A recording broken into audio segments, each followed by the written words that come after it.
Alright, I've got a video breaking down 100 of these Ceice. This is from a custom that was running last night. Elevate died off spawn, and Ceice was left to clutch up with 6 players left in 4th circle. And there was a lot of top tier players in this game. All of the pros from Elite Cord were queuing, as well as I think Tifu and Ninja and stuff were in this game. And you can see here Ceice has just got excess mats. However, he's run into a problem where 2 people have found that the extra mats after he's been wasting them. And I like how he deals with this. Realizes they're pushing in and they're getting spammed by other people since they're getting white tagged and stuff. Decides to wait, go underneath his ramp, make sure he's not going to get punished by somebody else.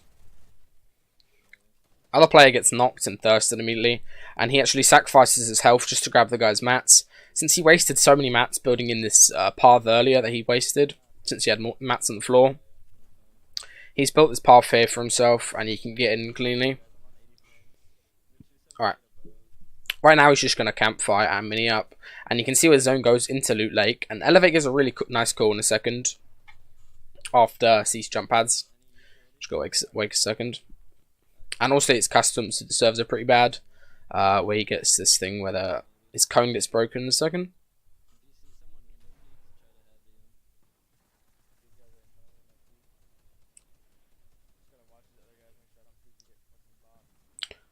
His cone gets completely destroyed and the server just completely freezes. That's just custom servers being terrible. Oh, I think these are just random. These are just normal pub servers, but they're just running 6-player customs in them for whatever reason. Alright. Right now you can see he's planning his rotate, just trying peeking, waiting. He's deciding a spot to land. Elevate actually gives a really nice call here. I really like this call. And it's something that a lot of people just ignore or just don't factor into their rotates, right? Is on this 5th in-out zone, when he jump pads, Elevate says try to go center here so you can rift. The thought process behind this landing spot and this the centered part is if you go center, let's say you're in this position, wherever circle goes from center, okay, there's going to be like a 10-second travel time where the circle is moving. However, if you're on outside circle, like let's say where he is now, this is sort of a bad spot, but it's fine just because of the positioning. If zone bounces this way, okay, I'm drawing this really small, but if zone bounces this way, you've got a rift immediately, and you're going to be in the sky with a lot of people, and you're going to have to choose a really clustered landing spot where there's going to be a lot of people diving. So just choosing the centered spot in 5th zone is actually quite useful because you don't have to worry about the rift, or don't have to worry about rift timing since he's obviously going to rift the next zone. And see him here just waiting, going to try punishing some players for peeking from boxes, and he gets a pretty good zone. This is what I mean. Like if he was more centered, he'd have to wait longer before he rifted, which is obviously beneficial. But this is like this is a good zone to rift, obviously. And 47 up, a lot of frames. You don't really need enough to free rotate. There's going to be a lot of people all over you.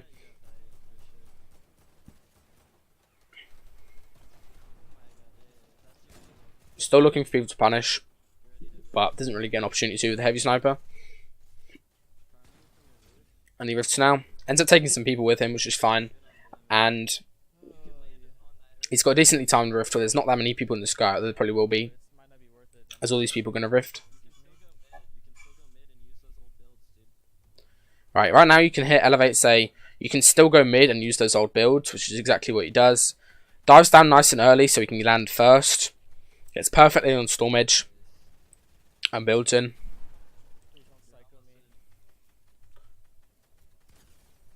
It's a really unfortunate to kill onto Demo where he just broke through Demo's old builds.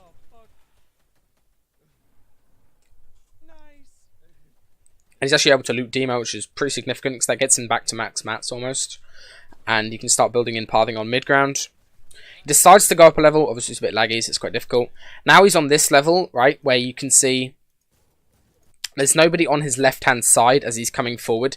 He only has to worry about his right-hand side where there's other players. Zone bounces back, so he's actually going to be able to recycle his path he just built in here.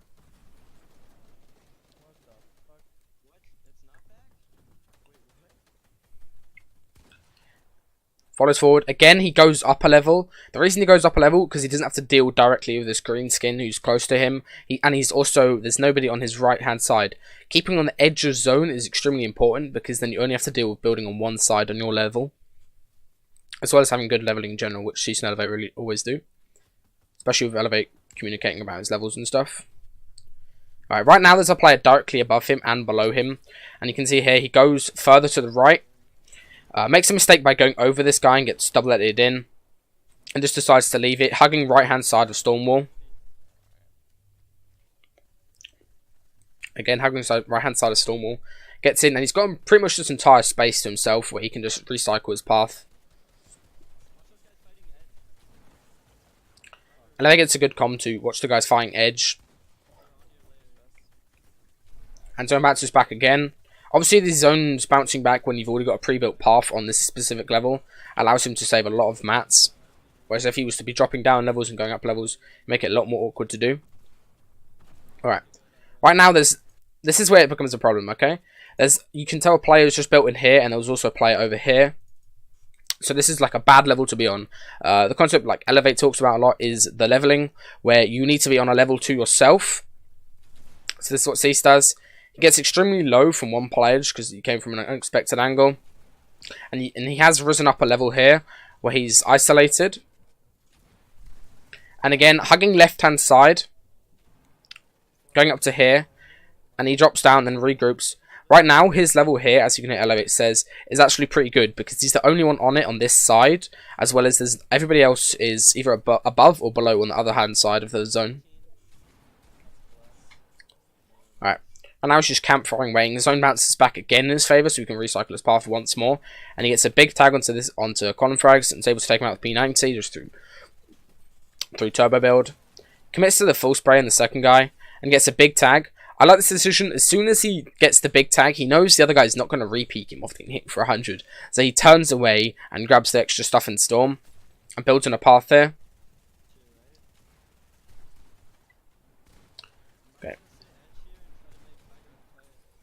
Okay, right here. You see he builds a floor for himself, and he knows that Colin Fragg's teammate, who he hit for 100, is still on the level. This is the leveling I'm talking about. This guy hasn't changed his level. He should have gone down or gone up. Probably going down would be the better idea if he had mats to do so. Instead, he's left himself on the same level with the other aggressive player, and Ceice can just wait for a perfect headshot as the guy runs around the corner, able to fully loot the guy and get his health. And right here, this is Ceice making a really individual Storm play. Goes in Storm wearing a dark skin, very hard to be seen. And gets a disgusting low ground shot on this other guy who's high ground. Right now he has high ground to himself. Obviously too high, so he drops down a little bit. Regroups. You can see Elevate say, oh, you're at 90. That means he can play heal off ideally. But he still could do with a kill, especially since he has no campfire. And you never know in these stats customs where there's going to be a lot of people campfiring mid ground or something. Right now, as soon as he gets that limb onto evade, it's a chronic guy. He needs to place center Storm and wait. 4 left, extremely running low on mats, and he uses his final build here. Okay, that's his last build there, and you can see 3 left. He doesn't know if it's a duo or 2 solos.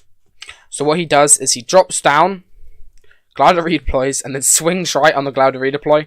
Another guy gets a limbed as he was going to down. I'm pretty sure Ceice would have hit that shot regardless if the other guy died to Storm. And then Ceice gets a little bit fortunate that nobody was campfiring or whatever in Storm. And he's able to get a win. Solo custom 6 kills, which is pretty decent. And I think one of the most important things is Elevate helping Ceice the whole way through. Obviously, Ceice can hit all the shots by himself and make all the good decisions by himself. But Elevate is there saying, oh, this is a good level. This is how many mats you've got. This is what's happening around you. This is what you need to be aware of. Oh, your shotgun isn't reloaded. All of that really contributes to Ceice having a really good ability to focus on his individual plays towards the end here. If you'd like to support me and my content, or Ceice or Elevate, I'll leave their things in the description. Feel free to use my code. I'm trying to hit 100 supporters, and I should be able to host customs. And let me know if you enjoy this video.